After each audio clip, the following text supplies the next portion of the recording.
Hello, Internet. Internet. Hello, gamers. We are we're getting started So here.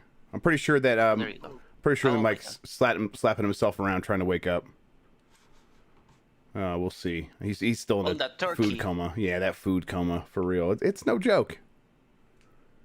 Boom, bass. All right, I'll hang on. Let me see here. Let's do this. Let's do. No, I'm echo. scared. Yeah, be frightened. Oh no.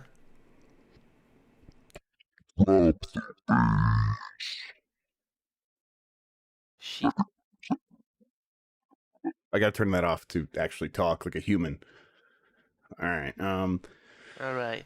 You know what? Let's check my I play video Halo feed. until 6 a.m. Wow. and then I went So you straight to hate every work. second of it, right? That's not a good game. Stay up at Yes, 6 a.m. Just be fucking. like, it's garbage.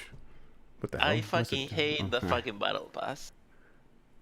Yeah, it's the word. Just you got to play it for until 6 People a.m. is just to like, realize how much you I hate don't. it. People is like, I don't understand. I'm level 30. I'm level 20. And the game is not even out. I'm like, yeah, sure, I'm level 22, but I hate myself while I'm doing it. Every time I I had to do the I don't do the challenges, it's like, challenges is the thing. So I yeah, I don't I'm not even really engaging with it. I'm just sort of getting stuff and I'm fine with that. But that doesn't mean it's good. I could yeah. tell from the distance that I hold it at that it's not good. Yeah, I mean, it's not what I The come to thing the is, game for. I like battle passes. It gives me a sense of progression, you know? It's like, oh, I got a new cool thing. But that's why I do the challenges, because I want to unlock this shit. It's an accomplishment. Well, every time there's a new set on Magic, I take a screenshot of like when I finish the battle pass, because I like to see it like over 100 levels. You know, Uh huh. I'm that crazy. Yes, that's So, fair. but this Yeah, one is, you're just an actual lunatic is the thing. That makes yeah. sense. It's like, oh shit, I'm like I'm like above the 99% of people in gold, because I fucking game this shit so much. It's like I'm the I'm here. 0.1% motherfucker. Oh, he's here. Like, okay. Here. Oh shit. All right, Mike, tell the truth. Did you just wake up? Oh yeah. That's it. Dad happened to visit me at like 1:25, and that's what woke me up. And then I was like, saw your things, like, oh shit, that's right. I have the responsibility today. So good thing. I'll be right back. I'm going to get a little. That's okay. I got to fix the cameras and everything anyhow. That's fine. Yep. Shit. All right, so we're gonna get started here real soon, everybody. Hope everyone's doing well. Nick Turbo's here. Nick Turbo, say hi to all your fans. Hello. I'll say I had a good Thanksgiving. It was fun. I had a good time. Got a nice message from Nick. Nick, I'm thankful for you too. Just want to say that. Wow. Right back at you. Christian, you're not American, so you don't get it. Sorry, I'm not it's the only thinking for American shit. Thanksgiving. Yeah. I tweeted, I'm thankful for sick booty Latinas. I got a like. And I was like, yeah. yeah. That dude knows what I'm talking about. Yeah. Yeah. Like, hell yeah. All right, let's see here. Let's what do I need? I have the rundown. I could probably put that up here. I'll put that here. And I'll put Discord over Canupo, there. buy me dinner first. Well then. Put Shit. Discord over here, and then that's good. All right. And then I'll put the questions here. No, you should not play SMT5. Okay, yeah, we're good. We got like a very moderate number of questions this week compared to most weeks. I'm gonna say that now. Oh. Nick Turbo's gonna. No, it's we've got plenty. Like there's more than there's still 24, but normally we get like 3. We almost get like 30 or 40. So no, this is great. There's no dislike button now. What should I do? There's no. I thought there was no dislike number. Did they get rid of the button? Oh no, there's no number, but you can dislike the video. Yeah, just play Persona. It has more hearts. I seen people like YouTubers go into their comment and like this comment if you dislike the video, and it's really funny to me. Yeah. It's, oh.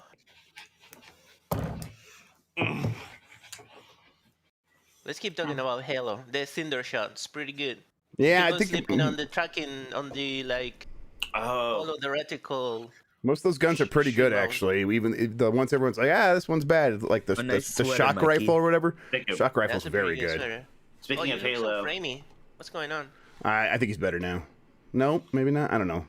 I don't know. speaking of Halo, It could be his camera, but because I think the video we have pretty good connection in the Discord. Ooh, that's rough. Yeah. Do you want? I guess we could try changing the region. I'll do it. Yeah. 1 second. No, 1 it's second. you Central. Let's put it on Brazil. To East. Thank you, Epic Open World. I appreciate that. Sending one instead of two to lighten the Thanksgiving, though. We are going to try to have a pretty laid back episode today, so that's helpful. I mean, there's not gonna be much. Excuse me, news. Yeah, you can look at the news. Knuble put together something. Yeah. Let's I'm see. trying Yo, to- are you gonna talk about the Riot fighting game? Because it looks crispy. Yeah, say yeah. it we'll looks mention good. it. Yes, we could say that. It's called Project. here. Looks good. Crimson noted a few things as well. Yeah, If I but message you something important on Discord. Discord is where. Well, I can't. I mean, I can't. I have to. Okay, hang on. Let me go here to. There we go. All right. Right. Oh, okay. All right. Cool. I can. Let me hang on. Let me handle something. Everybody. I'll be right back. You'll still be able to hear them. All right. Mm-hmm. Okay. What am I doing? Right. Yo, I fucking hate Grubb. Wow. Oh no. Here. I can still hear you. Oh shit. I love you, Grubb. Give me an emulator. I love nothing.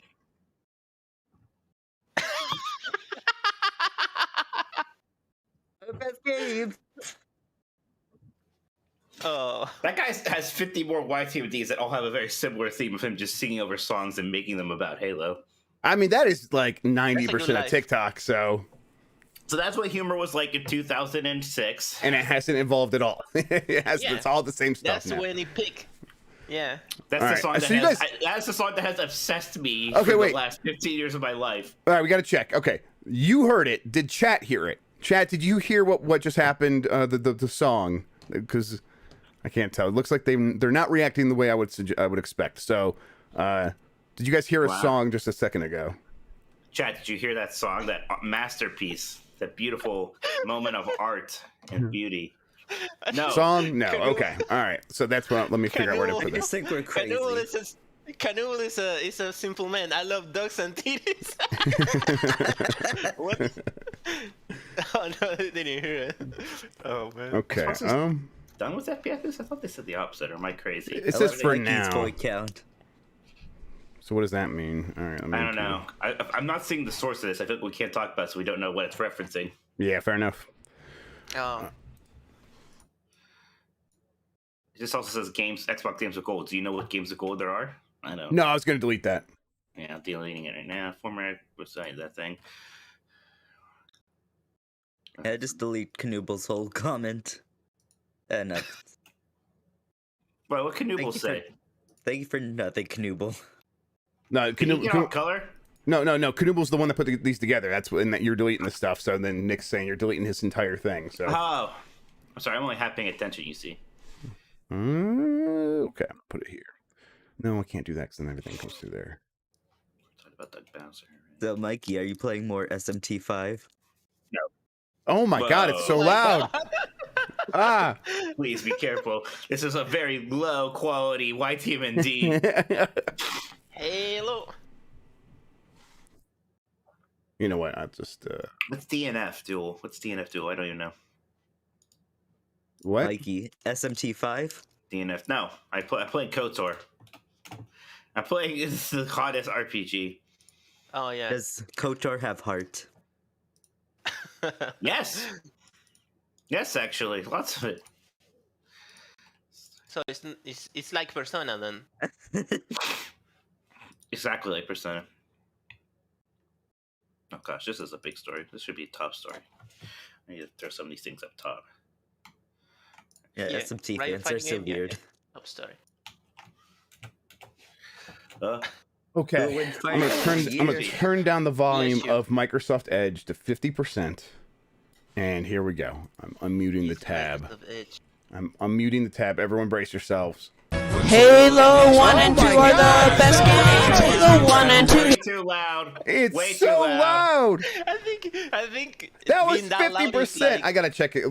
I think Hopefully- that's correct. I think that makes sense. All You right, say it's too loud, but I think that that 10%. that should sound like that. 10%. It should sound like that's a good point. Now we have a child. Child alert.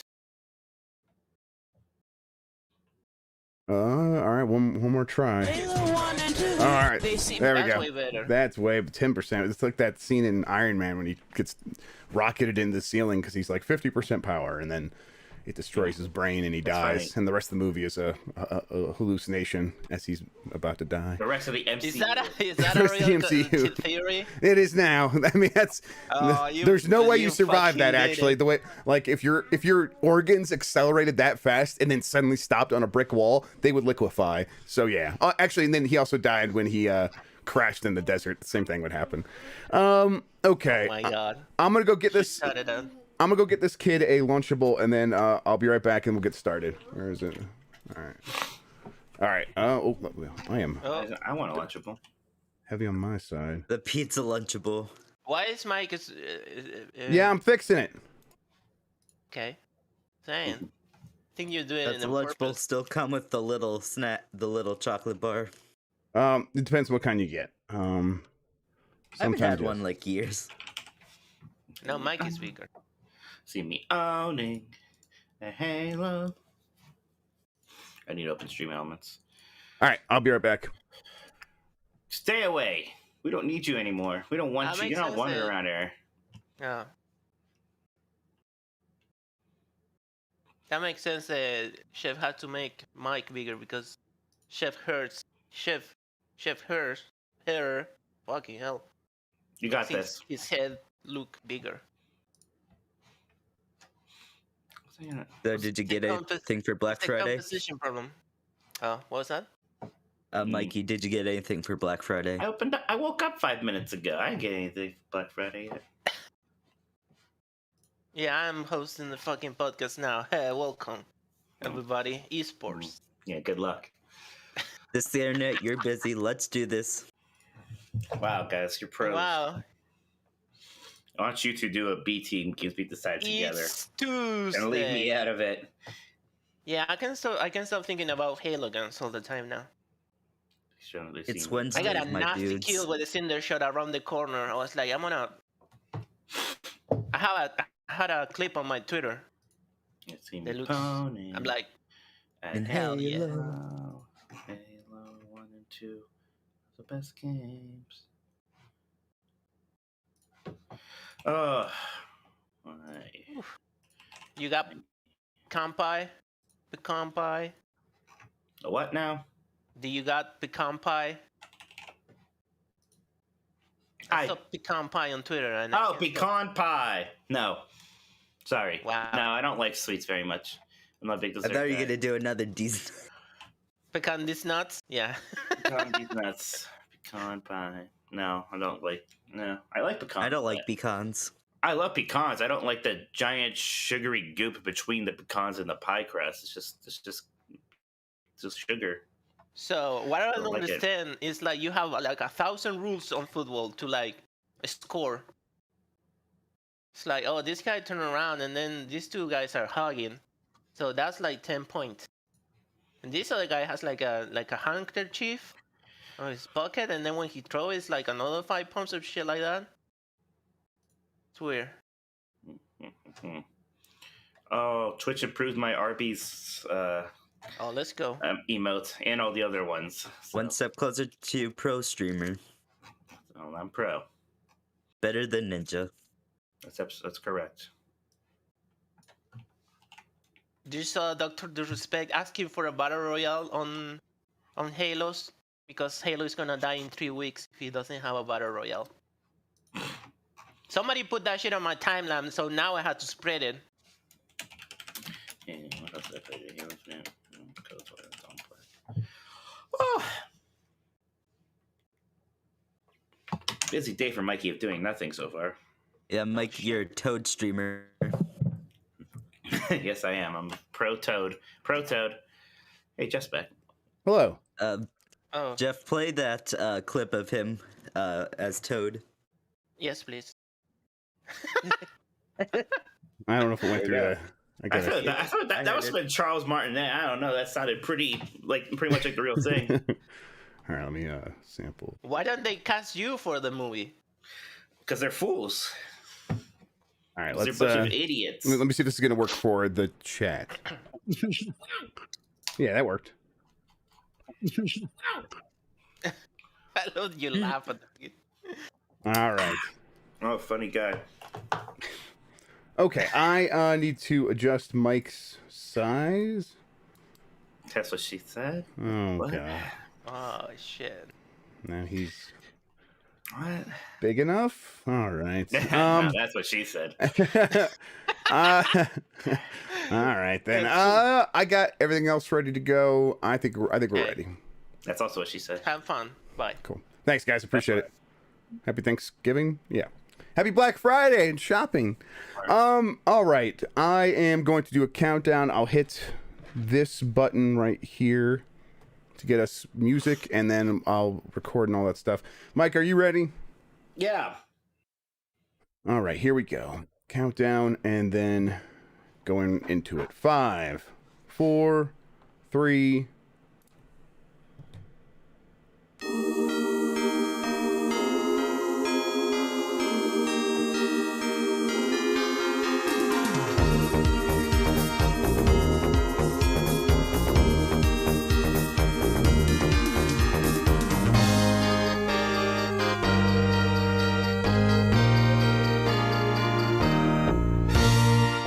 It's the internet. You're busy. Let's do this. Welcome to the GamesBeat Decides podcast. This is a podcast where we decide everything about the world of games so you don't have to think for yourself.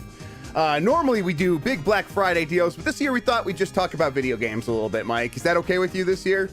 Yeah.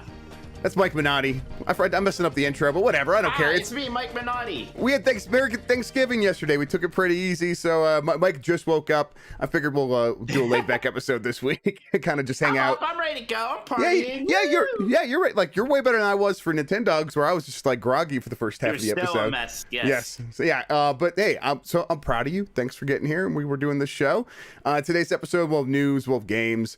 If you are, if you're listening live while you're out shopping, that's great. Keep us in your ear. We'll keep you company and all that stuff. If you want to get a hold of us or anything during the show, you could always get in chat, send a super chat. We'll hang out with you. We'll answer your questions.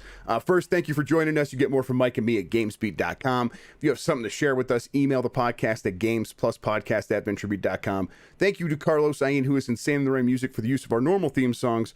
Right now, we're using some Christmas music. One of those is done by Dale, right? What's Dale's last name? Dale North. Dale North, right? I forgot it for a second. Dale North, who does our closing the Christmas theme song, and the other one, I don't know. He worked at GamesBeat once upon a time. Before that, he was editor-in-chief of Destructoid, and he's been just composing since then. Yeah, he's just working full time on making music. He's excellent at that. If you are listening to this on the website player widget, you can subscribe to the show on Apple Podcasts, Google Podcasts, Spotify, and more. If you're watching on YouTube, hit that like button. It helps people find the show. If you're listening on the podcast, you can rate us, wherever you're listening, especially on Apple Podcasts. That also helps. Join the Discord, discord.gg/GameMess. The link is in the description. And thank you to our mods, who are very helpful in keeping this whole thing on the track. And then if you want to get into the secret channels inside the Discord, if you want to support the shows that we do, patreon.com/GameMess gets you into those private channels like podcast producers and things like that. Okay, Mike. How are you doing? I'm great. How was your Thanksgiving, Jeff? It was good. We had a lot of food. I was making it all day, but I had a pretty good time doing so. I enjoyed myself. When we finally did sit down to eat, the kids ate a little bit more than I was expecting. I was kind of expecting maybe they'll take a bite of a roll or something.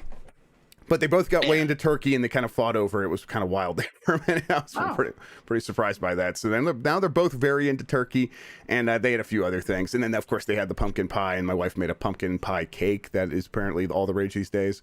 That was very good as well. So, yeah, it was a good day, good meals. The Lions lost. I wasn't too surprised by that. I'm a Lions fan. Close at least, right? It was all their game, not all, most of their games have been close this year. Jeff. Oh, we forgot. Yeah, we'll tweet in a second. It'll be fine. People will find it. No, I need to interrupt your flow to say that. I just saw Christian mention it. I was like, Let's go to twitter.com. Twitter.com. And I'm just gonna say GamesBeat Decides. We are Exclamation mark in the link. Pie podcast cake. You know, on Black Friday.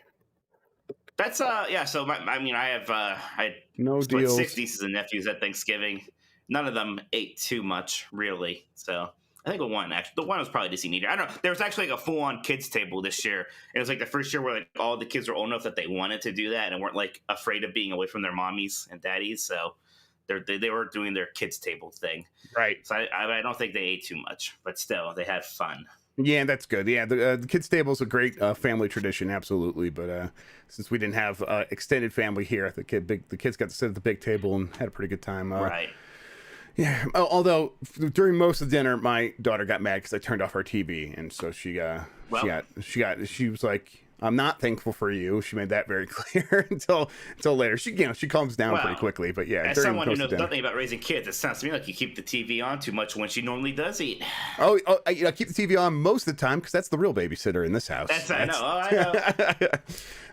Okay. I've got some news. We got questions. I think we're already getting some super chats. If anyone wants to contact us again, send a super chat. That's a good way. We'll answer all those questions before the end of the show. We appreciate it. Otherwise, let's just get into it. Let's start here with the news. We got our news from Knuble in the Discord, and then Mike, you did some rearranging here. I see the top story you have here is Matt Goldman, senior creative director of Dragon Age 4, has left BioWare after mutually agreeing to part ways. What's your read on this? It's weird because this is both something that's not super uncommon and yet in this industry anymore. But it still seems like a pretty big deal, and it seems like something of a setback. Like, at Blizzard, they lost their directors for Diablo 4 and Overwatch 2, and then basically a few months later, they're like, both those games are delayed, by the way. They didn't even have release dates, but those games are delayed. So my takeaway here is that I'm expecting Dragon Age 4 even later than I thought. If there was ever any hope of that being a 2022 game, I feel like there's no way now. Yeah, the mutually agreeing to part ways is something I didn't see when I first saw this news, and then think about that later. That does sound, it sounds more almost disciplinary than I originally thought. Do you think there's any chance of that? Like maybe there's some like Me Too stuff happening here. Maybe there's a shoe that's going to drop at some point here. Yeah, there could be. I mean, it's hard.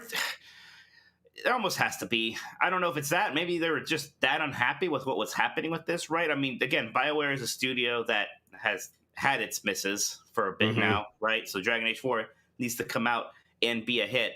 There's got to be something to it, because it'd be hard for me to believe that this guy would really want to leave in the middle of this giant project. Again, I know that game directors are in high demand right now, but it's just a weird thing to do.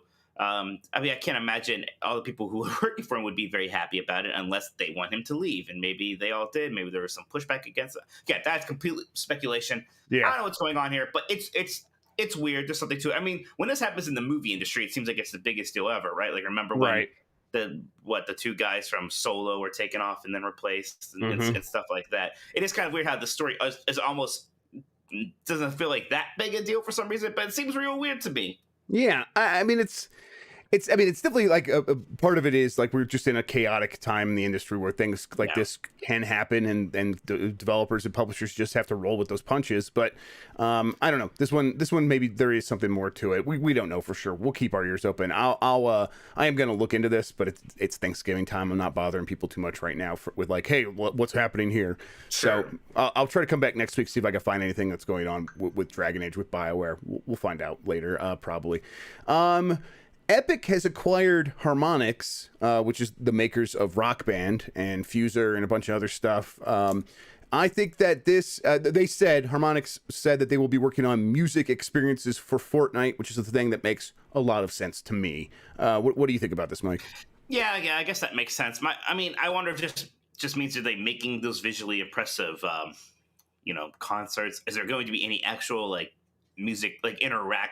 I bet there will be. Yeah, I bet there will be, because they have some cool like musical toys that they've made, like Fuser, like Drop Mix, which is like basically the same thing, just the board game version. You could bring that stuff into Fortnite in some really interesting ways, and then people. I mean, Fortnite has a creative mode. people mess around with that stuff, and could make like, you know, music based competitive games, I guess. I don't know, there's a bunch of stuff that they could do. They did have like a first person musical shooter that they were working on for a while. I don't know if that ever came out or not. But what I mean, they've had these ideas before, and integrating it with Fortnite, you know, Epic wanting Fortnite to be kind of its metaverse or part of it, like the key cornerstone of its metaverse. You could see them saying, hey, let's, you know, music is a key way to like reach people who might not be interested in Fortnite otherwise, or might come back for something involving their favorite band. Let's embrace that. And, you know, who else could do that better other than Harmonix? So it makes some sense to me. And Harmonix has always been sort of on the bubble of like, are they still going to be around? Like, and so, yeah. Right. I'm almost surprised they haven't been acquired already. Yeah. I mean, I think they were, MTV Games bought them, and then Harmonix bought themselves back from MTV Games like several years ago and stuff like that. And then I think they got acquired by a venture firm or something like that. Or yeah, They say they've been passed around. They've been passed around. So this makes sense that like finally someone big with like game knowledge has acquired them, and they'll be able to use their talents maybe more appropriately. Mm-hmm. Square Enix said that Neo, The World Ends With You sales underperformed. Mike, what the hell happened here? I mean, there's a few factors on this one. First off, it's Square Enix, and everything underperforms to them, right? So who knows what their expectations were? I'm willing to believe that this one did actually probably underperform. Like, this game probably did not sell 1 million copies, right? But there also wasn't very much advertising going out for this game, right? Like, this game didn't show up at like a lot of the, like, you know, big events. There weren't commercials or anything like that. This one did kind of fly under the radar a bit. But look, like, this was a sequel to a game that already was kind of like a bit of an underground darling, right? It wasn't like they made a Final Fantasy or even like a sequel to Chrono Trigger here. So it's not super surprising, but like the original World Ends With You, it's something they can keep pouring to new things and keep selling. So I just think that, I don't think maybe there's anything super at fault here except the lack of advertising. That's it. Sometimes not every game's going to be a hit. And this, even I know it's Square Enix, and nothing seems to be a hit for them, right? Except for Final Fantasy 14. But this one, I'm sure it fell short. Yeah, I'm not surprised either.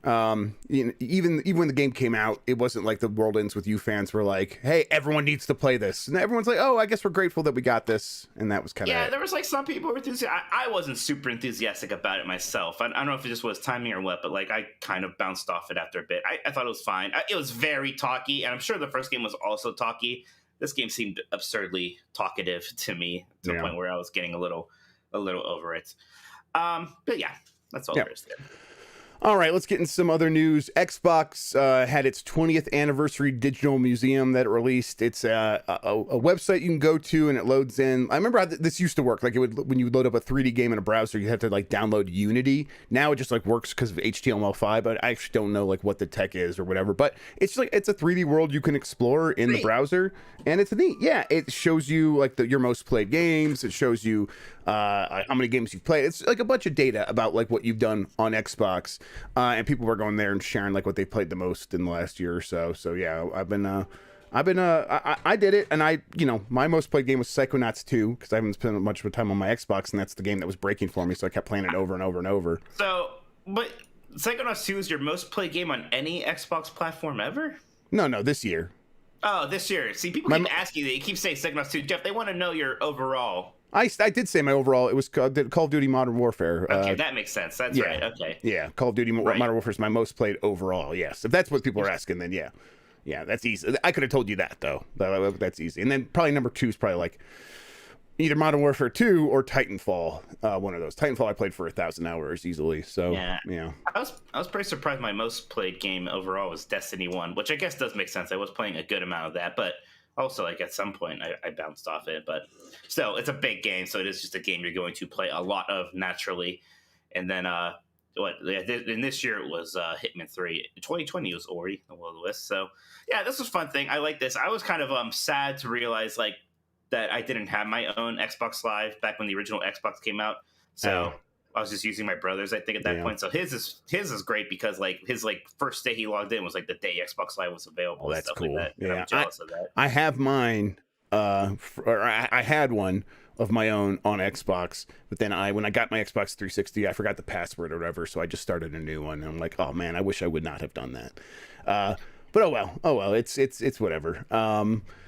Let's see here. Sony is after Jim Ryan shared that internal document criticizing Activision. Following that up, a former PlayStation worker is suing Sony and alleges gender discrimination.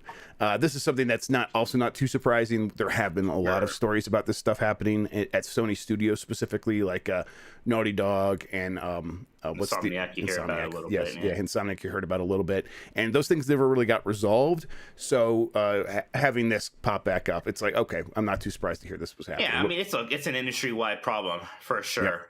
Yeah. Yes. But yeah. So, and are they hypocrites for talking out about Activision Blizzard? Like a little bit, but still, I think it's important that they do. And they just, we have to take these things seriously wherever they pop up. There is a difference between this and state investigations going on at Activision Blizzard. Like, some people are like, why are we picking on Activision Blizzard? This happens everywhere. There are still like degrees, right? And right now, the needle is pointing past the limits when it comes to Activision Blizzard. So that's why they get special attention. And this worker was an IT security analyst at PlayStation, and IT is especially kind of infamous for behavior, for toxic behavior towards women and stuff like that. So I'm not surprised to hear this, but I think you're right that on the other end, that doesn't mean that Jim Ryan shouldn't have said anything about what's going on at Activision. I do think that there's a part of this though that's like, it's not even strictly about the behavior at Activision. It's like, I think a lot of these people actually don't like Bobby Kotick. I think a lot of them would be happy to see him go, and I mean, for a million reasons. Well, yeah, I mean, first time we all even really knew who he was because he did that famous speech where he's like, I want to take the fun out of video games. So he's gone out of his way to make himself unlikable. So if everyone turns against him here, if he doesn't have any defenders outside from his buddies and on the board, who can he blame? Yep, I agree. All right, and then some Nintendo news. The new and the last free Mario Golf Super Rush update is adding 2 new courses, 2 new maps, and 2 new characters, Shy Guy and Wiggler. 2 new characters, Shy Guy and Wiggler. I got tripped out because 2 new courses and 2 new maps. What's the difference between a course and a map? Yeah, that's true. Maybe it's 2 new courses. Explain yourself, Canoodle. Yeah, maybe it's just a mix up there, but whatever. New content. Mike, how excited are you to hit golf balls as Wiggler? No, I'm not. I haven't played this game at all. This is a game I would have got if the reception was just a little bit better. But everybody was so cool, and I was like, never mind. Just playing by yourself is a real bummer. I will say though, every time I see Wiggler, it just makes me think of Nintendo tweeting Wigger Wednesdays. Wow. Yeah, it was unbelievable. I had no idea. The funniest thing that's ever happened, I think. No idea. Oh my God, it's so funny. Okay. And then Super Nintendo World is temporarily closed due to a fire at the Yoshi ride.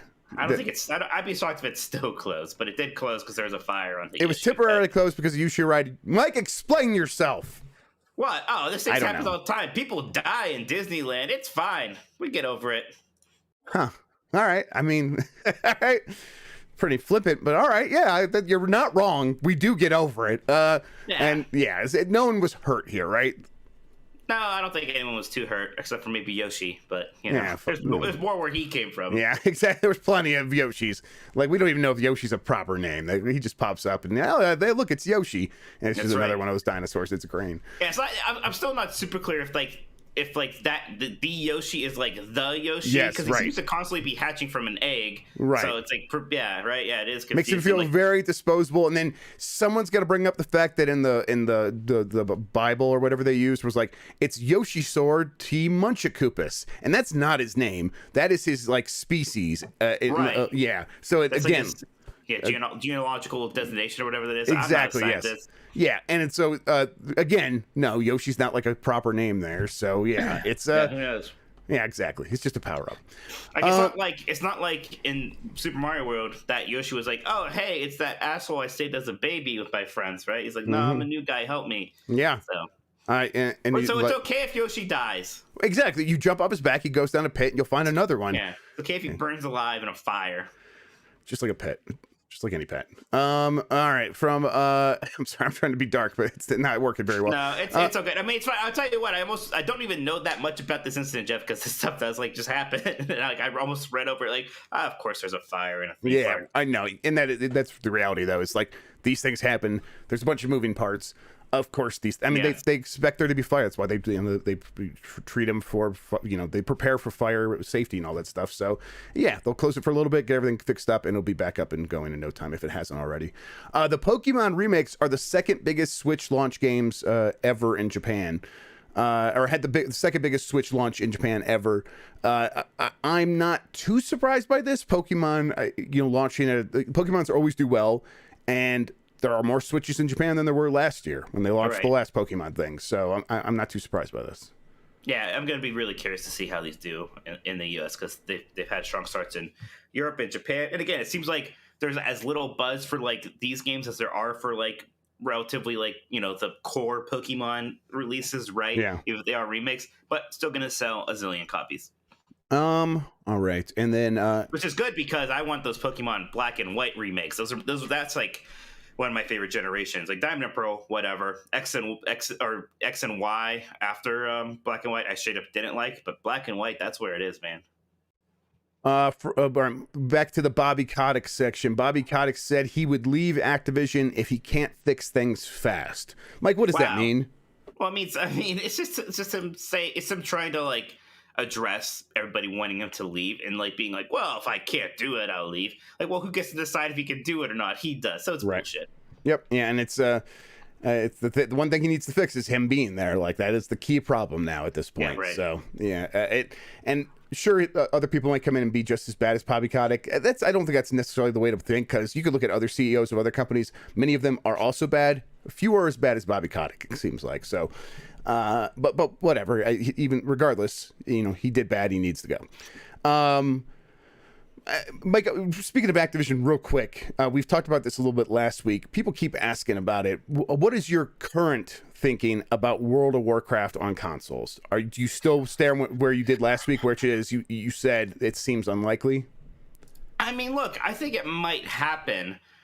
For one thing, because of that leak, and another thing because they're desperate to find a new revenue stream to make World of Warcraft popular again, to bring some buzz to it, right? And finally, doing a console version can do that. It makes very little sense to me otherwise. There are a million problems with World of Warcraft, and the fact that it isn't on consoles is not one of them. That game needs major content changes, right? The next expansion, whatever it is, has to be something big. It has to be kind of a reboot of sorts. So just throwing that game on console right now, I mean, it's something, but it's gonna take a lot of effort, and I'm trying to figure out who did it. Who are the people who are responsible for that? Because it's not Vicarious Visions, because they've been working on Diablo 2 and now Diablo 4, right? So I don't know. And then the core World of Warcraft team, they're scrambling to make World of Warcraft relevant again, really. And that includes right now working hard on the next expansion.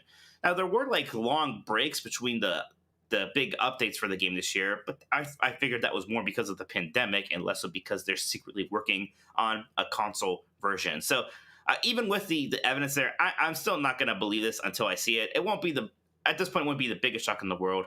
But I almost do feel like there will be backlash, Jeff. I feel like there are going to be a lot of people, a lot of the World of Warcraft fans are going to be why are you working on this right now? And not necessarily, I don't think necessarily that it will win over console players, because first of all, that's going to be a difficult adaptation in the first place. Yes. There are console native MMOs or MMOs that were made with console in mind that are already there that are pretty popular, let alone Final Fantasy 14.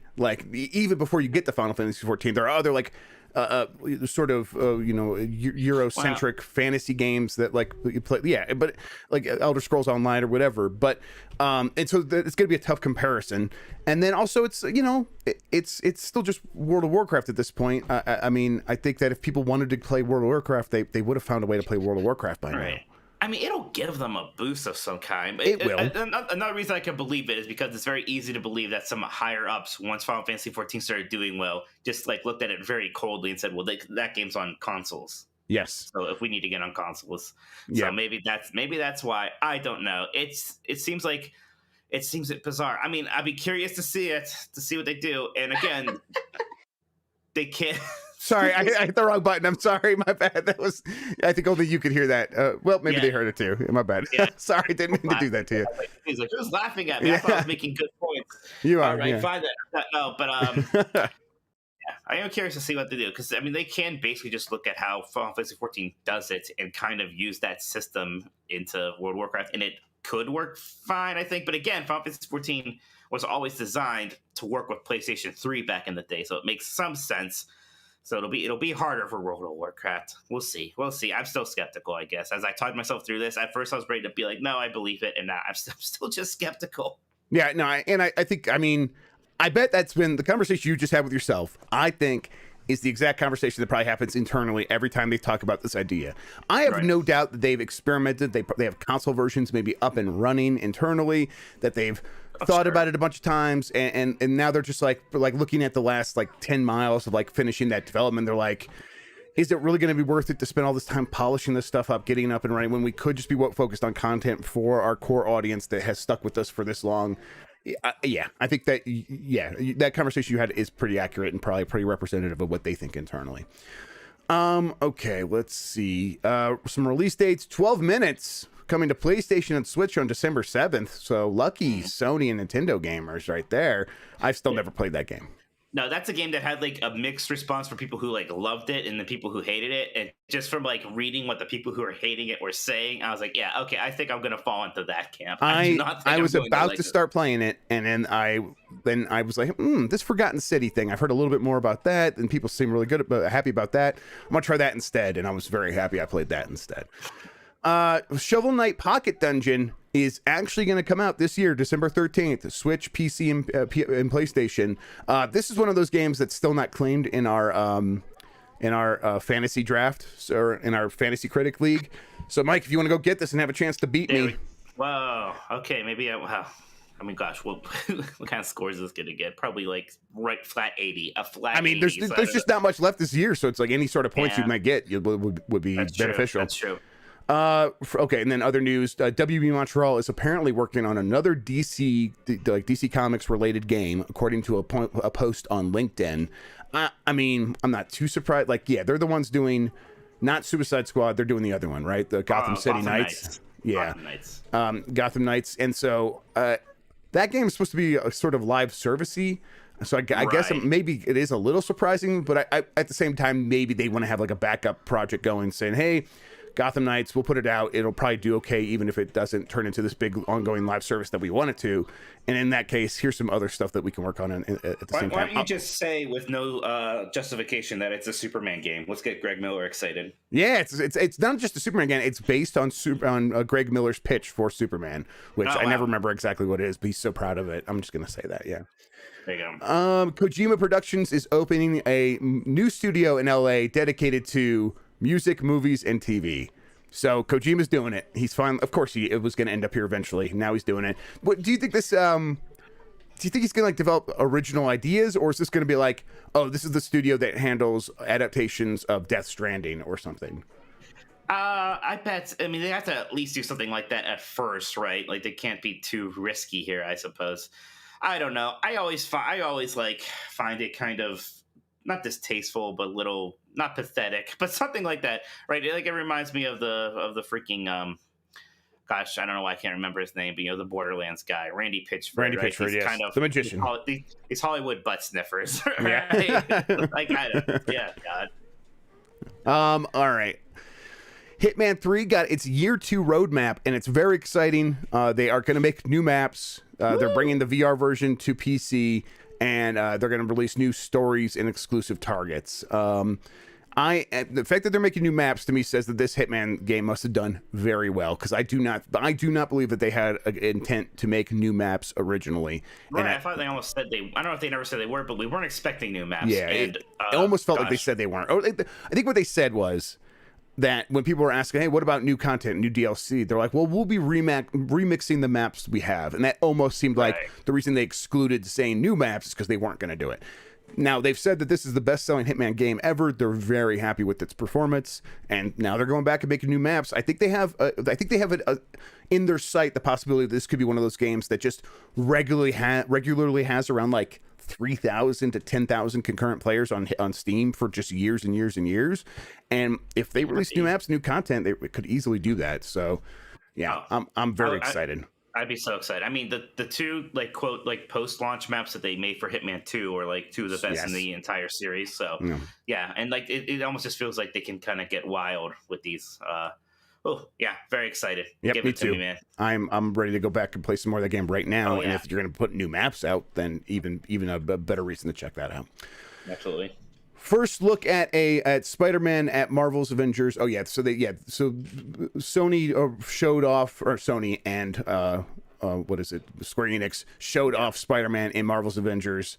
I wasn't too excited by what I saw, Mike. I guess he looks acrobatic, but you, like on Nintendogs, you were saying he looks overly acrobatic and like flailing around a little bit, and you weren't too happy with it either. Right, it's like he's doing a choreography, and if bad guys happen to run into him, it's like, well, it's your fault you got hit. I mean, yeah, look, it's like it is kind of at this point like now where it's like, all right, let's just get it out there. Like this, it's funny how upset everybody was. Like, this is only coming to PlayStation, and now even like the PlayStation people don't particularly want it. No one cares. They're not making story missions to go along with it, like they did with Hawkeye and Black Panther. It's just, let's get this out there. Let's all move on with our lives. We'll move on to this story. Amazon Studios are in talk to develop a Mass Effect series, and according to, I think it was the Hollywood Reporter or something like that, they were saying that it's very close to being signed. This is something that was teased a while back by Henry Cavill, who plays Superman and plays Geralt on The Witcher. Well, in an Instagram post, when he was putting on his makeup for The Witcher, he was holding some papers, and on the papers, it was basically like the Wikipedia entry for Mass Effect. Like he was like reading research for a role, maybe. And it was like talking about like Tali Zora and stuff like that. Now, I don't think that this story necessarily is going to be the retelling of Shepard and Tali Zora and all those other characters. I hope it's not. I hope they go in a different direction. But what do you think they'll end up doing, Mike? I think they're going to retell the story of Mass Effect 1, 2, and 3. That's what they're going to do, Jeff. I think that's what they would do here.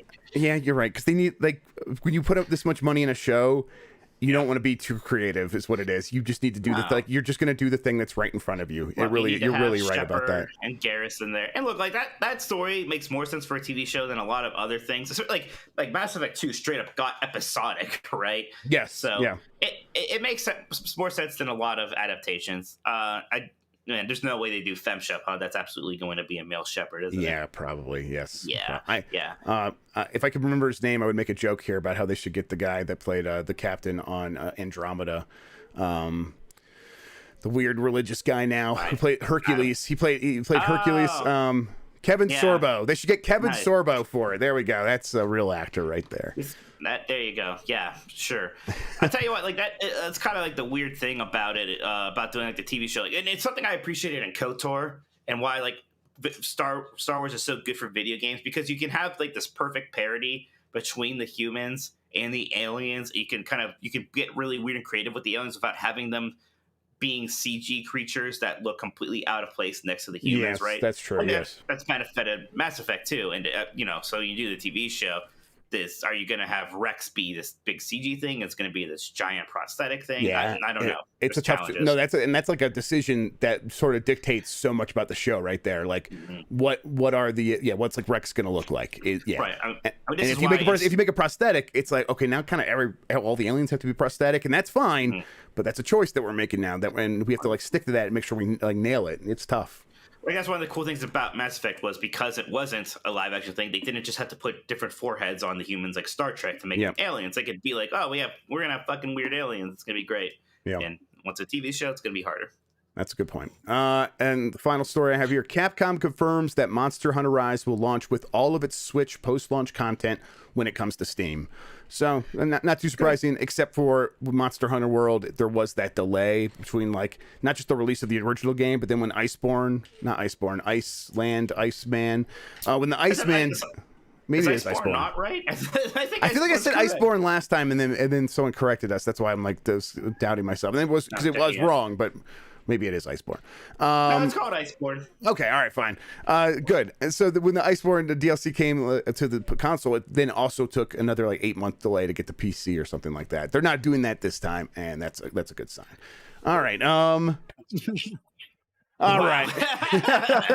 All right, now, I mean, we're doing a show, but okay, Toad. All right, Toad. Whatever you say, Toad. Okay, I am done with the news. I think I want to get some super chats. Mike, did we get any super chats from the Yeah, some audience, super from the chats. live audience here on YouTube? Let's do it. Yes, let's do it. Kung Fu Hot Dog says, Happy Thanksgiving, beefy men of gaming. What games are you playing this weekend? Also, pre-ordered my Steelbook limited edition for Halo Infinite. Very nice. Let's play Halo. I mean, I was playing Halo. Actually, I didn't play too much the last couple of days. Yesterday, the only game I played was KOTOR. I thought I would play some Tales of Arise, but after I was done at my dad's for Thanksgiving, I came home, basically went into bed, and played KOTOR while watching old Cosmos episodes with Carl Sagan. That's how I spent my day. So It sounds like a Yeah, good post food coma sort of situation right there. That sounds cozy. Yep. So I was just playing a lot of KOTOR. I finished up Tatooine. I got HK-47, who's still just like the best like video game character like ever. Like he's so good. He's very funny.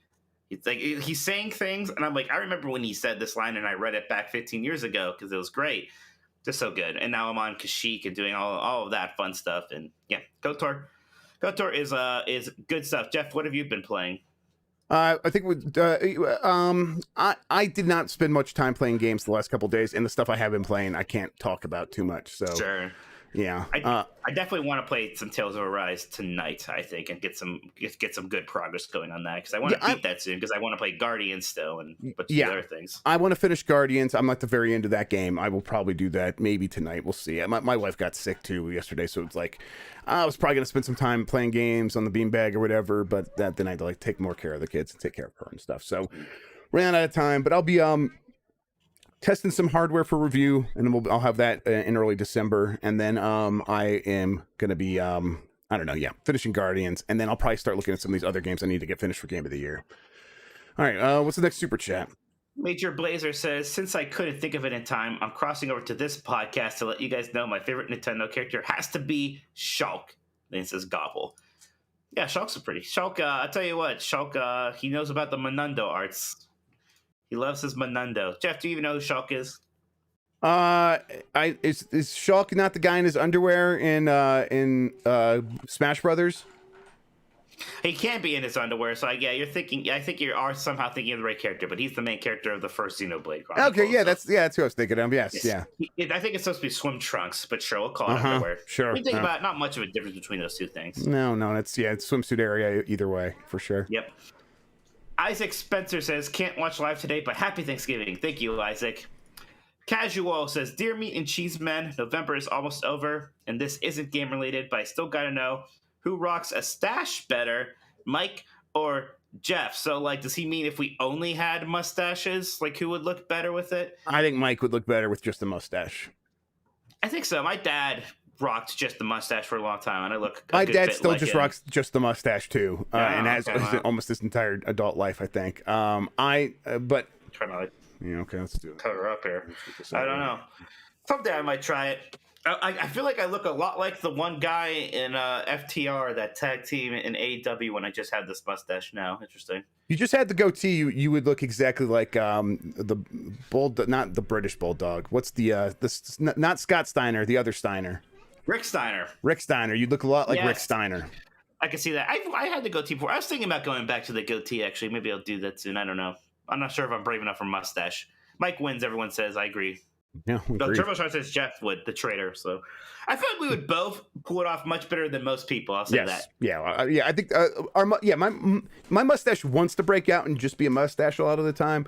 So, but yeah, I would be happy to rock it one day. We'll see. Man, this has been so itchy. I'm sorry for people who just keep watching me touch our nose. Probably because this mustache is so luxurious and thick that it keeps tickling it. Uh-huh. Any other super chats? Yes, that's right. I have a job to do besides touch my face. Logan Jackman says, have you guys heard anything on the unannounced DC game from Warner Bros. Montreal that VGC reported on? Rumors are saying it might be Superman. Well, how about that? Man, Jack, Where do those rumors come from? Where those rumors? Oh, God damn it! That's so fast. I don't think we know anything. No, we don't. Now. I haven't might looked have to into look into it. Yeah, I'll look into it. We'll see. Yeah, we've been on this thing. Stephen Hart says one of the community managers, Lore, flat out said, "Wow, isn't coming to console," and that the leak is fake the day the leak came out. Well, that sounds good enough to me. Yeah, same here. I believe it actually. Plus, so. like the leak said it was called World of Warcraft Complete Edition. I was like, what the fuck does that mean? Yeah. Like, what's like you already when you pay for the game, you already get all of World of Warcraft that's available, and like whatever the content that's missing right now is like you can't just like throw it back in there and not also make it. You can't make it not available for people who don't own the Complete Edition. So, yeah, there's always holes in that thing. Yeah, agreed. Any other super chats, or should I get to the questions? That's it for super chats for now. If you guys want to send any more, we'll read them before the end of the show here. All right. Before that, we're going to take a quick break. We'll be right back. Okay, that's just for the podcast. Oh, I thought it's like something on fire. No, but we're good. They're playing over there. They're being good. Do you need a break or anything, or should we just get right back into it? No, I'm good. I'm just touching my nose as much as I can. Yeah. No, really God. keep it up. It's really good. I understand. God. Mine does the same thing. It's so freaking itchy. All right. Let's get into these questions. We're going to start here with Delta Prime 84, who asks, I just wanted to chime in on the Game of the Year discussion around Forza Horizon 5. I found out a long time ago with reviews, it's more important to find the individual reviewer you agree with rather than entire outlets. Game of the Year awards are fun, but I feel it's still more important to find what the people feel, which people feel similar to you about video games, and then to take their Game of the Year rather than an outlet. Even if that outlet is Jeff Keighley with the with the Game Awards show or whatever. Also, I wish more outlets would record and publish their Game of the Year deliberations like Giant Bomb. It's fun and drives insight into how meaningless awards are from outlets. Yeah, we do the same thing, so we'll be doing the same thing this year. So keep an ear out for that. It'll be right here on this feed on this channel. So. We did it last year. If you want to check out our discussion from last year, that's when I had my speech of my lifetime to get Ori the win. Yep, and it worked. And that's like what it comes down to is just me like having a stroke of inspiration and pleading, and that got Ori our Game of the Year. That's how it works sometimes. From Gigamir, if Battlefield Portal continues to gain in popularity in a way that the rest of 2042 doesn't, could you see it becoming its own separate service like Warzone? Would they consider doing free to play? I think they'll consider a lot of things, and that's one of those ideas. Yes, they're going to have to, maybe. I mean, it's $70 for that entire package. You feel like at a certain point, Battlefield Portal is the kind of thing that you would want to exist beyond the confines of just 2042. So I think that might be the long-term plan for that anyhow. But Battlefield is another thing I'm checking in on, and I'll try to have more information about that soon to see what they're thinking. Yeah, I wonder if I'm being a little too doomy and gloomy about it, and maybe it's actually doing fine. It's hard to tell. Yeah, you're right. Like, just taking the temperature of social media is maybe useful sometimes, but maybe it's not the whole story here. That's a good point. From Jedi Moss 4, happy Friday, Jeff and Mike. Retailers have recently started subscriptions that offer early deals and opportunities to buy high-demand products before everyone else. Among these products are the in-demand new consoles. This is from, Walmart, GameStop, Best Buy, and others are increasingly splitting off portions of the new consoles they get for these subscribers. Is this a practice we can expect retailers to use indefinitely going forward? And is it good for consumers that seemingly the best way to get these consoles is through premium subscriptions? I mean, it's not obviously the ideal situation is there are enough to go around, right? That's the ideal. Short of that, like this is better than the scalper market, isn't it? Right? Like, so what we're talking about here is trying to find ways to get consoles that are underpriced. They're underpriced by the people making them. So people are willing to spend more. That's why scalpers can make money on them. So that's why that market exists. So if these companies are saying, hey, we will take some of that sting out, and all you have to do is give us a little bit extra money, it's still not great because that extra money is not going to the people who are actually making the product. But still, it seems a little bit better than one of the only other alternatives right now. That scalpers are creating some value. They're giving the consoles to the people who are willing to spend more money on it. if you can sort of cut that back and say, okay, well, the retailers will do the same thing, but only take a little bit extra money from you. I think it's not a terrible thing. It's not great either. Obviously, it's just these are just band-aids on wider problems. But I'm not too against it. Mhm. From Blackheart Vinyl, I'm not a battle royale fan, so I had it kept up on with Apex Legends, but I just have been made aware they've added non-BR modes, specifically a 3v3 elimination mode, and that's when it hit me. What are the odds they will see the weak state Overwatch is in now and put some Overwatch-like modes in their game? They already have the heroes from a hero shooter, after all. Mike, what do you think are the chances Apex? You've played a lot of both. What do you think the chances are of Apex Legends steals Overwatch 2's lunch? They could do something there. Now, the problem is those characters are balanced for being Battle Royale characters, right? So there would have to either be separate balancing, which is a lot of work, or just an understanding that this is kind of a side mode, whatever. But I think there's some promise there, like making a 6v6 mode with objectives, basically turn it into Overwatch. I think that'd be cool. That'd be something I would want to check out. Let's see, another one for Blackheart Vinyl. Multiverses is the first game by player first. Are they independent, or does WB own them? I'm not sure. I'll look into it. Part of me, it was just like assuming that it's probably independent and this is like a contract gig and stuff like that. But I don't know. I'll look into it. From Pappy Wappy, what is the Jeff Grubb Mike Minotti origin story? Yeah, but well, even like One Up, like we were both on One Up together for a while, and but we didn't like do a ton of like crossover stuff there or anything. We were both One Up fans, so One Up was EGM's like website portal, and they had message boards and the social network there. We kind of knew each other from there, and then Bitmob was this site started by ex One Up people, where there's a big community aspect to it. Jeff and I both became kind of interns there. And then it's kind of like unpaid staff there. Like it was a very grassroots thing going on there. And then that got bought out by VentureBeat. And we just all got moved over to GamesBeat with a bunch of other people. And they're all gone now. And Jeff and I are still there. Are we the only, actually, we are now the only two remaining people from that GamesBeat acquisition, from the Bitmob acquisition, I realize now. Yep. Now that Jason left. Yep, that's right. Two. Yeah, that's pretty much it. And then I was on their podcast, Exploding Barrel podcast, a long time ago. Like, oh man, that'd be like 12 years ago or something like that. It, I think. Yes, someone had a clip of that. Yeah, so that was very, very funny. We sounded weird. I think I was using my Rock Band mic still at that time. From Benji Bob, happy Friday, Jeff. You don't normally count down before starting the podcast, Grubb, and. Mike, why is your search history only Daisy Super Strikers Minotti? Whoa. Hey, well, people can see that? Oh, shit. I gotta get one of those VPN things. Yeah, you gotta get a firewall up in your place. All right, he goes on to say, do you guys have an opinion on the monetization model Halo Infinite is currently using? I get it, it's free to play, but how they are handling armor customization and now special events is pretty blatantly scummy, especially when older Halos were always about expressing yourself through a wide variety of unlockable armor. When I saw someone in Hayabusa armor in Halo 3, I'd go, wow, this guy loves this game and grinded for that. In Halo Infinite, if I see cool armor, I go, wow, this guy loves overspending to look slightly cooler than me. Right. To me, it's a big bummer. Thanks as always. Hope you have a happy Thanksgiving. I completely understand that, and there is still something to games where like the coolest cosmetics are tied to like player achievement, stuff like that. And there's a little bit, I guess, with doing these big battle passes, right? Even though it feels more like a grind than anything else. Mm-hmm. I'm of two minds of it, where it's like, yeah, it's obviously not a great progression system.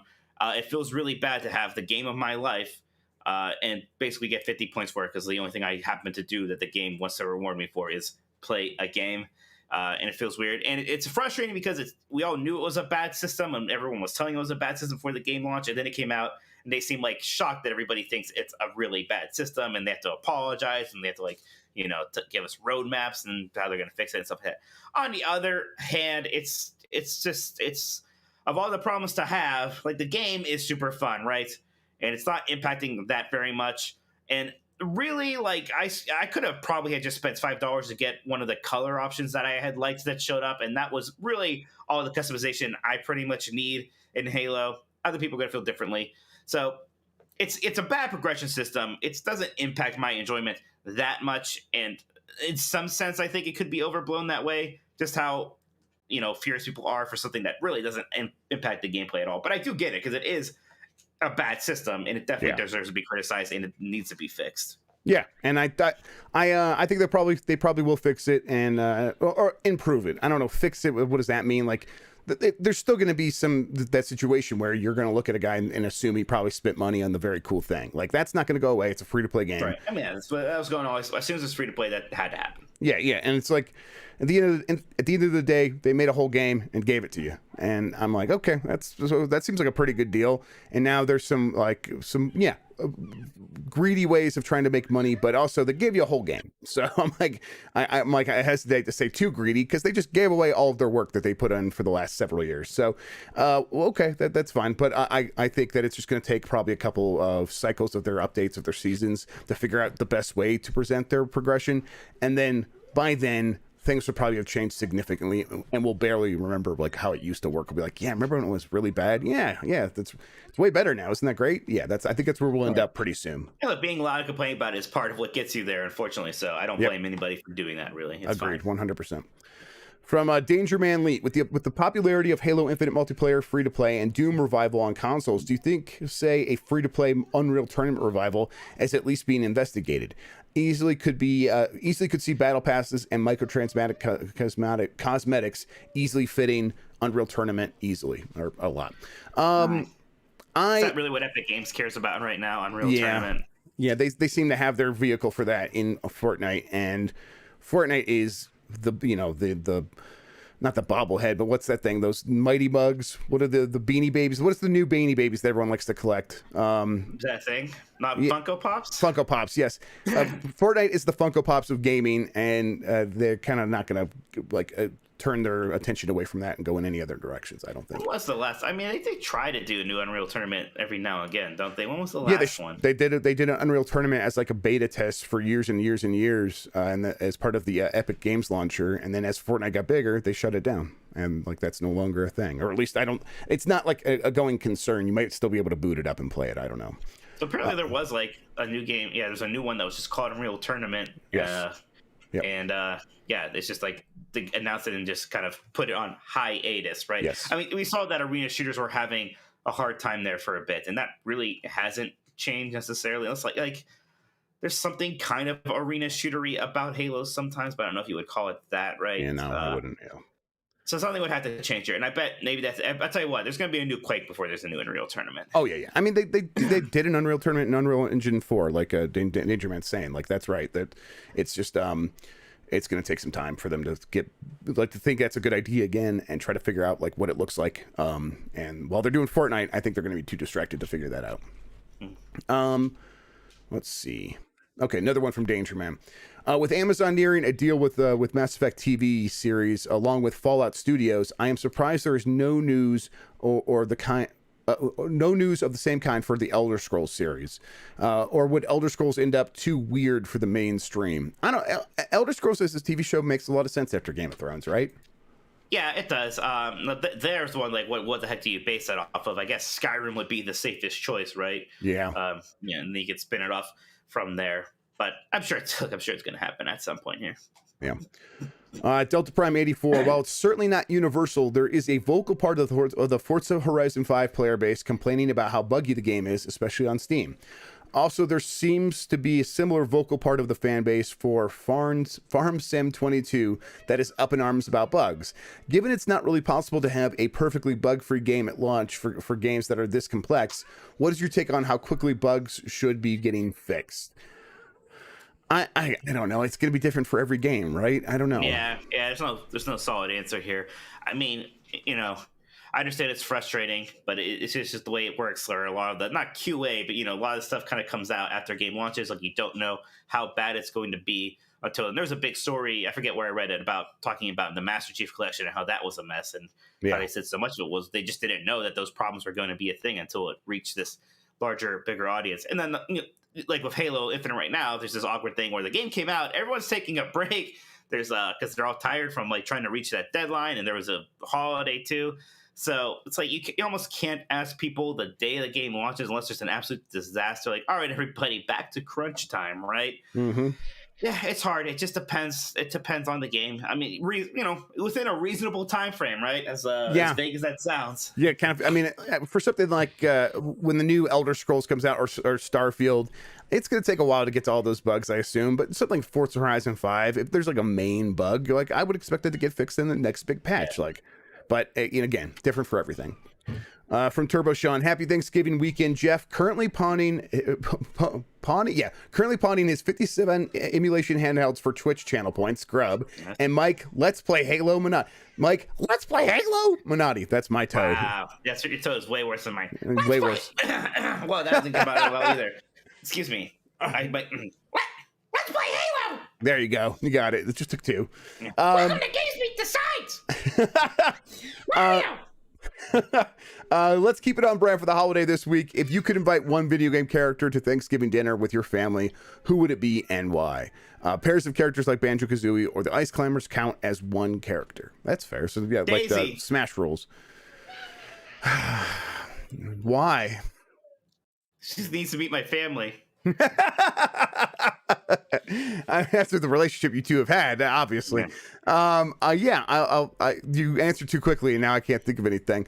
I'll bring Master Chief. That's all. I'll bring Master Chief. I could sit there and just be like a giant 8-foot tall guy. I can't tell if I hate it or love it, but it's so funny how Master Chief still sounds like 2001 era video game voice acting. I love it because I've seen that guy's face now. He's like a real old man, and so I still just see his face coming out of like whenever I hear the voice, and so like it totally works for me. It's just like being this old gruff dude doing this voice now. So yeah, I'm into it.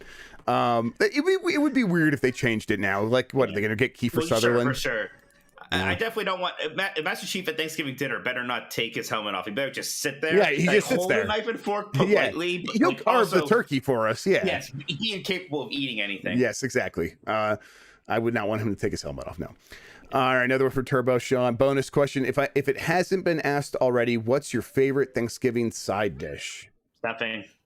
Yeah, Easy stuffing's my favorite as well. Although I like the cheesy potatoes, like scalloped potatoes. We didn't have cheesy potatoes. I didn't even think about that. Those are good too. Yes, those are very good. In fact, after this, I'm gonna go get some of that leftover food and really just crush it. Winnie featuring Dante from the Inferno. What have you enjoyed reading lately aside from Dan Brown novels? Yeah, I've been on a Carl Sagan kick. I don't read much. I listen to audiobooks, but I finished listening to The Demon Haunted World by him, and now I'm listening through The Pale Blue Thought, which is kind of like his like book sequel to Cosmos. So that's been fun stuff. I don't read a lot of fiction. I really don't. I kind of gave up after a bit of like thinking like, well, I'm a nerd. I have to read fantasy and sci-fi, and discovering like I would only like 1 in 5 books. Like I remember The Name of the Wind was a big turning point for me because everyone loved The Name of the Wind, and I thought it was very obnoxious and unpleasant, and I didn't like it.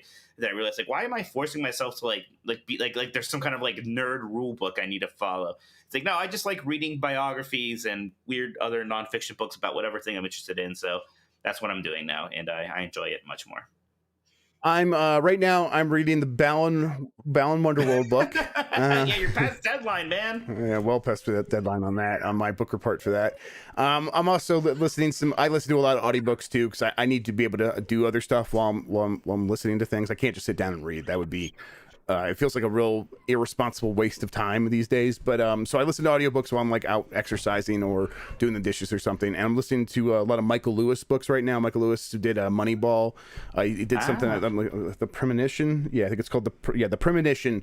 And it's about the story of the U.S.'s preparation for a pandemic. Before they knew there was going to be a pandemic, they were like, hey, let's prepare for this thing that could happen. Now, a lot of it started under George W. Bush, and then like it was continued under Obama and all this other stuff. But it like tells the story of the people who figured out what a pandemic would look like and how right they actually ended up being.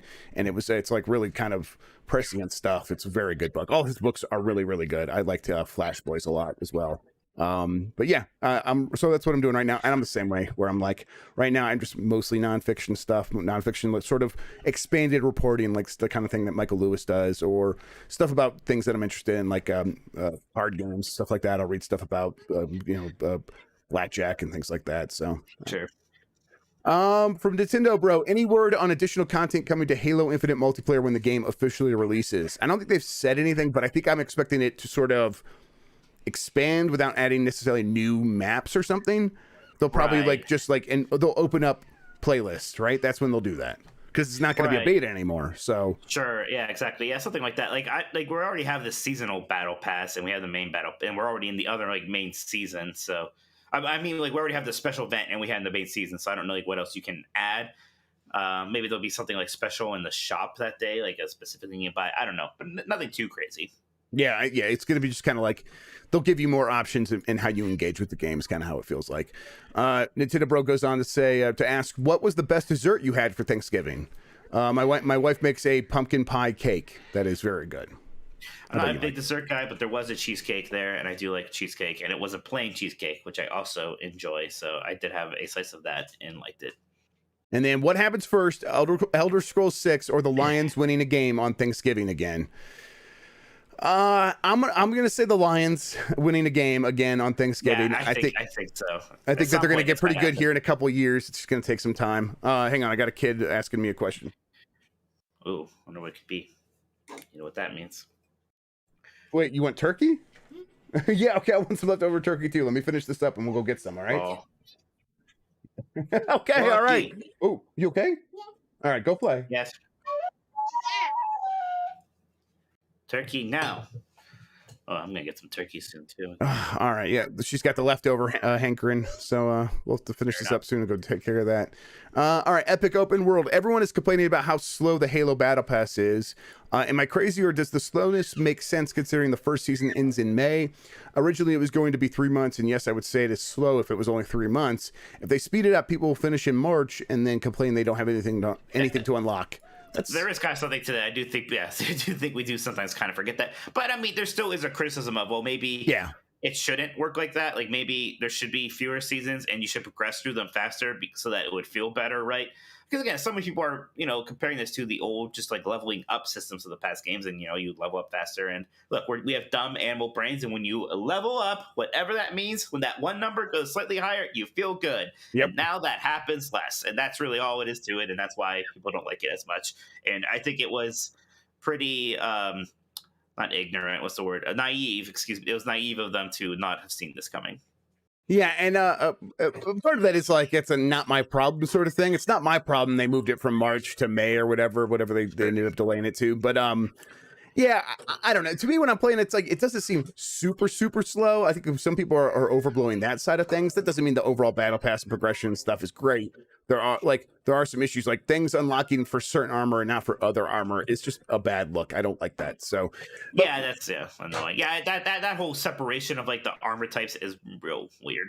Yep. So and the event itself is actually pretty crappy. Like it's like you're unlocking pieces at a time instead of just kind of getting everything. I don't know. Right. And you get like the one like shoulder piece, and then like 30 tiers later is the other part of the shoulder piece. Like, how is that not just the next part? Right. Yeah, Exactly. It's like there's a lot of points of criticism for sure. Yep. They're all valid. Again, at the end of the day, it's like I can only care so much because it's the progression for the aesthetics. But it is poorly done. For aesthetics in a first-person game too, where I'm not seeing my character. So, from Screaming Madden, you know the rules. MFK Turducken Edition. Yeah. What would rate the 3 meats of the turducken between? Okay, MFK, turkey, duck, and chicken. Yeah, I get it. I mean, look, I've had duck sometimes when I feel like I'm trying to be fancy.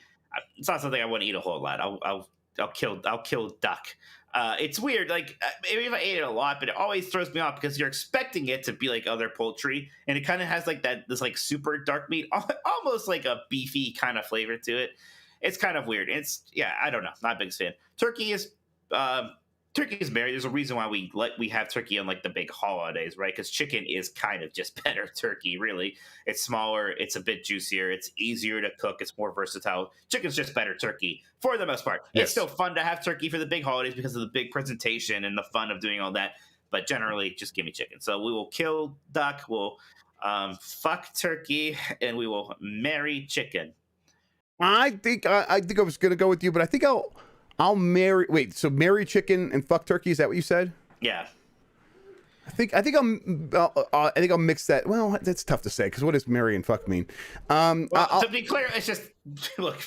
Mary's best, fuck is middle, and kills last. Okay, well then, all right, then yeah, marry chicken, fuck turkey, and kill duck. I like duck a lot, but again, it's like You don't have to actually fuck a turkey. To be clear. I mean, I feel like this is legally binding, so we'll see what happens. All right, Streaming Mad all has these another messages coming in that need to be okayed by the moderator. Please don't forget to microwave your turkey before you fuck it. All right. Screaming Mad follows up with a bonus question here, or bonus comment. We'll see what it is.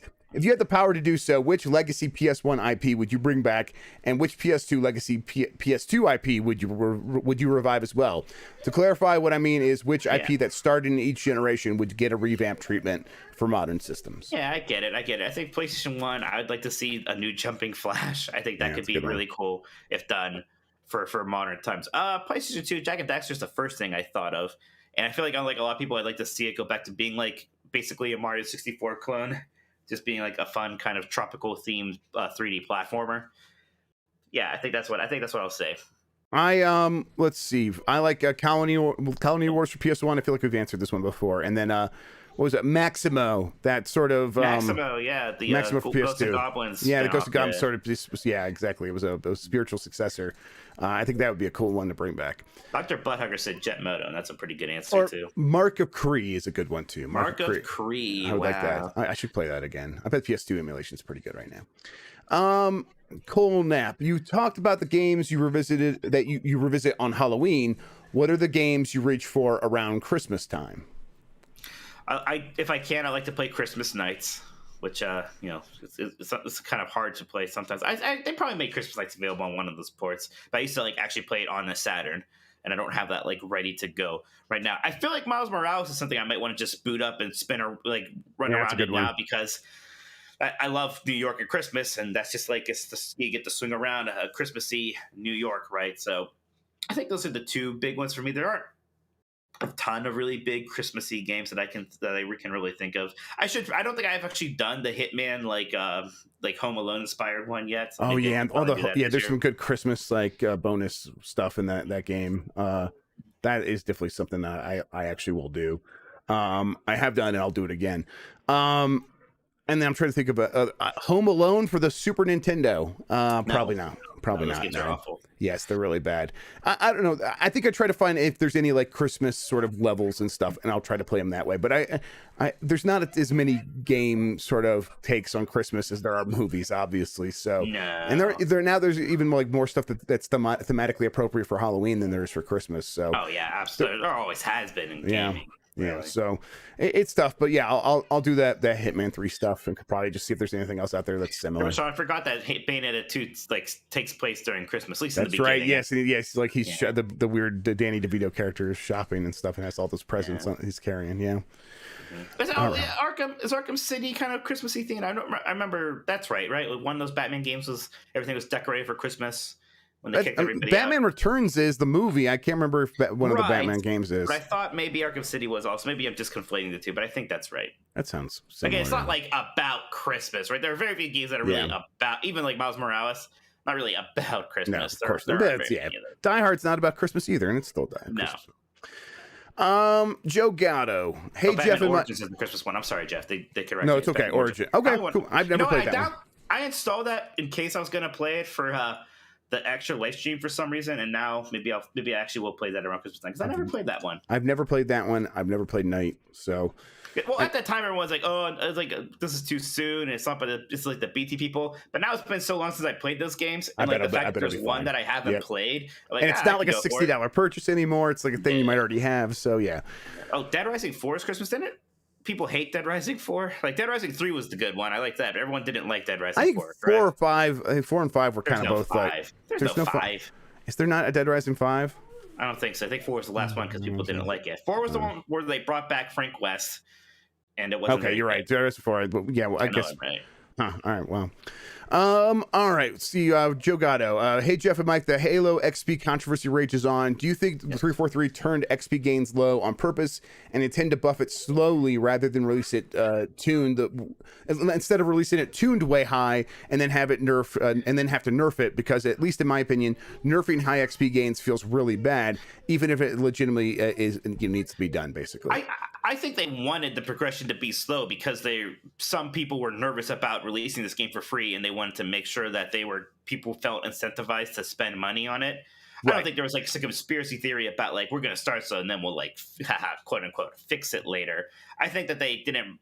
I don't think they thought people were going to be this upset about it for whatever reason. Yeah, but if you were in charge and you had to err on one side or the other, wouldn't you err on the slower side rather than the higher side? Because he's right. Like, if it's higher and then you have to nerf it so that it goes slower, people are going to be like, you're just trying to get us to spend money, instead of like starting lower and then speeding it up slowly, because that way it's like, they're making it better. But it is so stupid because the whole point of the battle pass is that like it doesn't matter how fast they level up, because then whenever they buy the battle pass, they unlock all this stuff they could have been unlocking all along. So it's still a dense decision. Yeah, and also these battle passes are permanent, right? These are not timed battle passes. That once you have the battle pass in Halo, it's forever. So you can. Is that true? You don't have to get a new one for the new season. I mean, you'll have to get a new one for the new season, but this one will not expire. Well, it'll expire when the season's over. I don't think so. I think you can you could choose to go back and keep putting your progression towards this. Oh, is that what you're saying? Okay. Yes, that's what I'm trying to say. Now. But then you could buy a new battle pass. You buy new battles for new stuff, and then that one's permanent as well. I think that's how it works. I'm pretty sure. I understand now. Okay. From Louis Pizzelli, the Happy Thanksgiving, fellows. A quick rant about the Halo multiplayer. The gameplay is fun. I tell you what, isn't it interesting? This is like it has become the talking point. Yes, and that's the problem. Yes, for them right now, because they have this game everybody loves and everybody agrees is super fun and brilliant. But because like this one negative thing is overshadowing it that a bit, and that's why it's going to get fixed. But I didn't mean to interrupt the question. No, but we'll get to it. I think I'll have to see where he's going. He's got a lot here. So the gameplay is fun as fuck. It might be the most fun I've had playing a game this year, full stop. It's not as grindy as peeps make it out to be. I'm level 51. I paid for 20 of those, but I do want to be rewarded for playing well in a match, though. Hopefully 343 adds XP for kills, wins, and for achieving those in-match badges. My biggest gripe is about locked cosmetics. As a player, whether I buy a cosmetic or earn it, I want to use it as I see fit. Limiting customization doesn't make sense to me. Let me use my Tenerai Samurai helmet on my Mark V armor. I want that freedom. What are your short-term predictions next 3 months or so for changes to expect? Will the cosmetics locked to one type of armor setting get a change? That's something that I think needs to be fixed immediately. I don't know what the point of that is. I don't know. I can't imagine what the limits for that possibly are. Like it's all modular anyways, right? So I don't know why like a helmet has to only go in like the one classification. I don't know how easy of a fix that's going to be, but I bet by this time next year that will no longer be the case. The whole thing of like, because the whole back end of it is challenge based, it's like, yeah, I want to be rewarded for, capturing a flag in a match or for getting a lot of kills. But they're never. It's never going to just be like a system where you get 5 XP for a kill. They might do something where it's like, if you got 20 kills in a game, there's a challenge for that every time that maybe you'll get. Maybe that's how they'll do it. But again, like the whole system, like in some sense, the whole challenge-based system is inherently flawed in a way that they may only be able to do so much with that. Yeah, I think that there's going to be a complete rework of how progression works, how XP works. Eventually, like basically going back to old school XP where it's based on your there's challenges and they'll just get a real you extra Skinner XP. box. Yeah, just a real full Skinner box that we've had from the beginning since Call of Duty. Yeah, and I mean, why not? It works. There's still nothing wrong with it. Yeah. Well, I mean, there's things wrong with it, but there's not things wrong that it's implemented into making a game more fun. Nick Turbo says, will Xbox make a Series E, a console with specs in between the Series S and X? So they've done like E's before where like but those have always been revisions that are like smaller versions, or like the final small revision of like the Xbox 360, I think was like the Xbox 360 E. Right. But I mean, they're not. Sorry, Jeff. I'm just saying that I don't think it's going to be. No, it's okay. I don't think it's going to be specs between S and X. What do you think, Mike? I think that there will be a new, like an Xbox Series Z, like the higher end one, and like there will be a revision of the X maybe that turns it into the E, basically, right? But like nothing. I don't think it's going to be in between an S and an X. It'll be like the new X. Yeah, I think so. I think he's trying to. Okay, Grubb, you're getting tricked into SEX. Because is it going to be E in between S and X? I get it now. Okay. All right. I can't. This is what we get for even trying to take him seriously. Yeah, I mean it's their own fault at a certain point, right? Wow. At a certain point, you just keep engaging with him. We were taking this very seriously. We had good points tonight. I'm mad. Let's move on. From Sosuke. Hey, Jeff and Mike, I wanted to say I'm thankful for you guys building such an awesome community and to the Discord members who make me laugh. It's a pleasure to hang out with you guys all the time. On another note, I got my disc PS5 finally, and I bought $256 mixed case 15 bottles of super rare release beer. Well, good for you. I'm happy for you, Sosuke. That sounds a good way to spend your time. Drink a beer and playing PlayStation 5. Go for it. Finally, from Nick Turbo. Mike, yell at me in your Toad voice. What the fuck, Nick Turbo? Why you gotta be so goddamn annoying? Wow, Toad really doesn't like Nick Turbo. I don't blame him. All right, so Mike, I've had this "You're the Man Now" dog muted this entire time, just ominously in the background. It has been playing music, but it's just been muted. I'm gonna unmute it. Do you want to set it up or anything, or should we just? I've been singing this during my Halo streams constantly because it's a "You the Man Now" dog is like this weird in between time of Web 1.0, Web 2.0. We had this before memes. It was just a site where you could upload a picture, you could upload an audio file, and they would loop. And and you could have floating text in front of it if you wanted. And this is we found this one. It's not even a very popular YTMD, but me and my friends reference it all the time, and here it is. Halo 1 and 2, Halo 1 and 2, Halo 1 and 2. They see me owning at Halo. Halo 1 and 2 are the best games. Halo 1 and 2, Halo 1 and 2, Halo 1 and 2, Halo 1 and 2. They see me own. I mean, to me, that's just beauty. That's just beautiful. I tell you what, I was saying they see me poning at Halo. It's better. Your version's better. You gotta go with the original. It's owning. Right. They see me owning at This was like when people were excited for Halo 3. This kid made this thing, by the way. I might have to take a slip of that and make it like my audio that plays when I get a subscriber on Twitch or something. There you go. Yes. Yeah, they see me owning. Yeah. Right. This guy has 50 other YTMDs. They're all the same basic theme of him singing over songs and making the lyrics about Halo. But none of them are as good as they're all about Halo. Okay, wow. So for the picture, I'm sure people are wondering. It is a picture. It's a JPEG of a Cadillac, and then pasted over top of that is an MS Paint version of Master Chief, sort of leaning to the side, and his one hand is down, and the other one hand is holding a pistol, and it's firing a little BB. And it looks worse than what you're probably imagining. And it's literally when I say pasted, it's just like sloppily pasted on top of the Cadillac, not even like right in the middle, like over in the corner. It's very funny. We have to find this guy. Yeah, find him, have him on the podcast. What is he up to now? Wait, what if he's a awful person? I'm sure he's super racist for sure. And then the only text on the screen is 5 this, which I'm pretty sure means give it 5 stars. Yeah, he's begging for people to like it. Everyone, go make YTMD accounts and give it 5 stars. Oh man, I had some favorite YMTMDs, but that part of my brain I think has mostly been overwritten, and now I can't remember any of them. Here, I'll share the link on the Discord right now. Yes, People are asking for it. So there you go. All right, Mike. That did it for the community questions. Did we get any more super chats that you want to get into? Yeah, we did. I don't know why I'm like throwing this into the. No, do it. Yeah. Too important. I did it. Okay, we got a few more super chats here. Yes.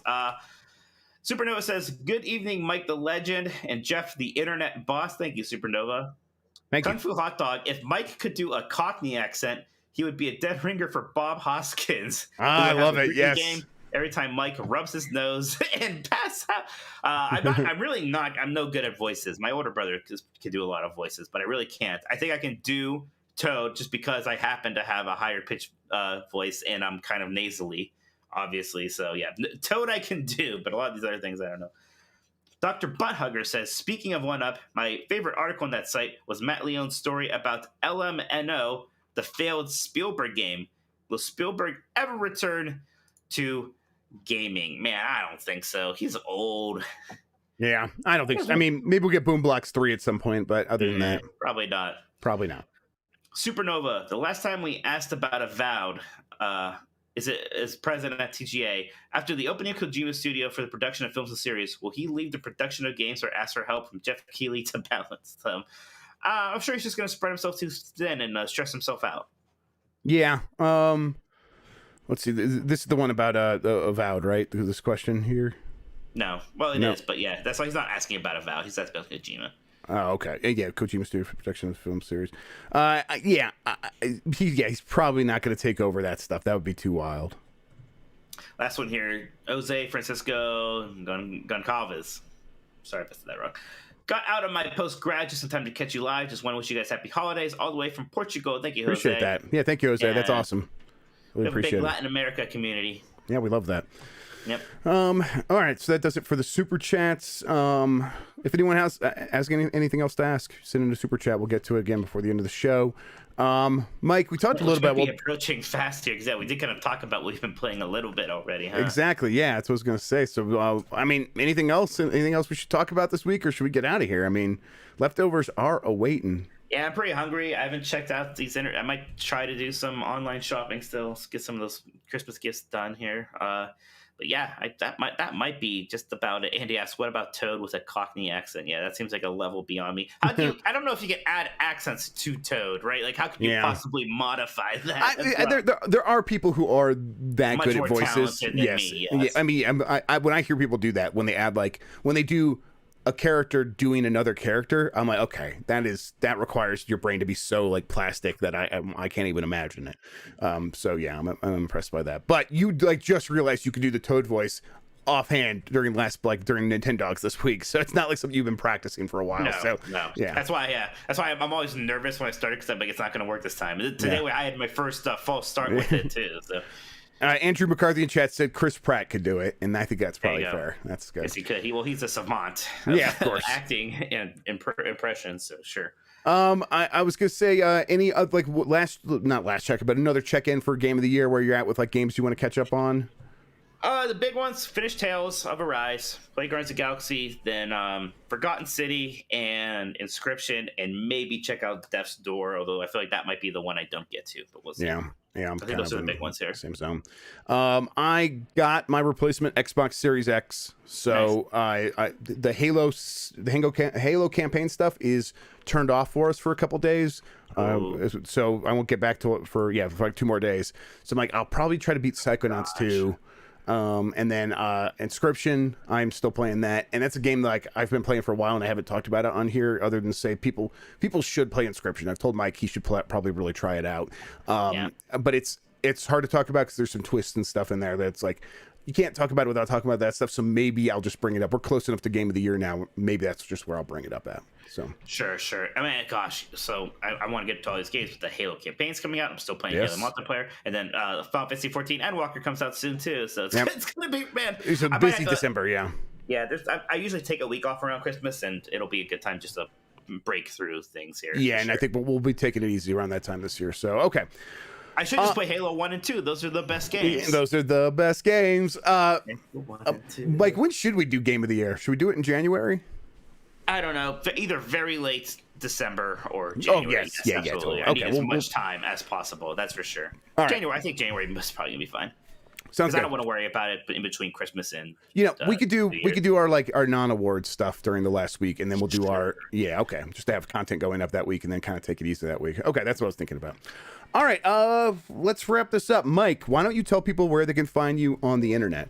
You can find me on Twitter at twitter.com/Tokoto, also twitch.com/Tokoto, or switch.tv/Tokoto, excuse me, but streaming more. We'll be back at that. I kind of want to play through some more Star Fox Assault actually, but I'm sure we're going to be doing some more Halo times again soon. That's been fun. And 90s Disney is my 90s Disney podcast at 90sdisney.com, and we'll be back on Tuesday for Last of the Nintendogs. I'm Jeff Grubb on Twitter. Follow me. Join the Discord, everybody. Discord.gg/GameS. See you next week. Bye.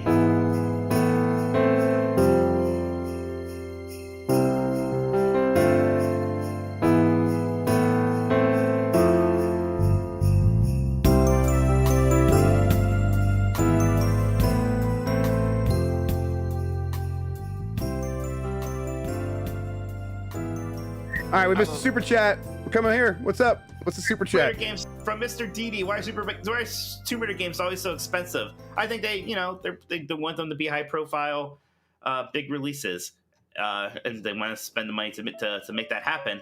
I don't know why they don't meet their expectations. Like, that's the most famous one, right? Was Rise of the Tomb Raider not meeting expectations? And that game's fantastic. Although I did play Shadow of the Tomb Raider for some reason. Yeah. What's the question exactly? I'm sorry. Like I feel like you answered You're like so three excited different... about coming back to the stream. Why are Tomb Raider games so expensive? Why are they so expensive? Like From in terms of... Dance, why do the Tomb Raider games cost so much to make? Okay, all right. I mean, big third-person action games require a lot of attention to detail in the art, and you have to like make them lengthy and long, and that takes a lot of time and money. But they're not that much more expensive than anything else like that. So, all right, All right, we're out here again. Bye, everybody. I think I caught that. I would have.